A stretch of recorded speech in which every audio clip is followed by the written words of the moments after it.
Բարև ձեզ։ Ինչպես եք, տիկին Աստղիկ։ Պացիենտը 77 տարեկան կին տեղափոխվել է մեզ մոտ սուր զարգացած գանգատներով, դեմքի թեքվածությամբ, խոսքի խանգարմամբ, ձախ վերջույթների թուլությամբ։ Իշն ասած կարծես մի քիչ բանիկյոր է, հենց տեսա բերանից խոսակցականից տարօրինակությունը զգաց մի քիչ,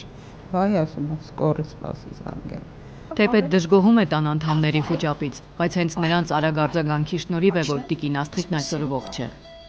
Շատ լավ։ Մենք անմիջապես արեցինք MRT հետազոտություն եւ դեպքը հետաքրքրական է ինչա, որ տեսանք կրկնակի կաթված, այսինքն 3 օրվա վաղեմության սուր կաթվածի զոնա ուղեղիկի ձախ կիսագնդում եւ սրագի կաթված բավական տարածում զոնա ուղեղի աջ կիսագնդում եւ ունենք ուղեղը սնուցող 2 խոշոր զարկերակների խցանում։ Բան վիճակում եմ եկել, բայց հիմա շատ լավ է։ Ներկայումս պացիենտի վիճակը զգալի լավ է, 0 նյարդաբանական դեֆիցիտ է։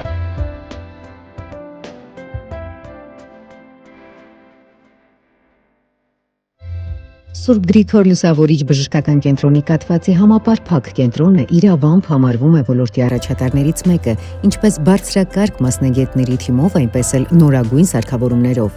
Կենտրոնն առաջարկում է կաթվածի բուժման բոլոր ժամանակակից մոտեցումները, պահպանողական, վիրաբուժական եւ էնդովասկուլյար մեթոդներով, ապահովելով կաթվածի յուրաքանչյուր տեսակի ժամանակին արդյունավետ եւ ամբողջական բուժում։ Եթե ցանկանում եք կանխարգելել կաթվածի ռիսկերը կամ անցնել կանխարգելիչ զննում, դիմեք Սուրբ Գրիգոր Լուսավորիչ բժշկական կենտրոն։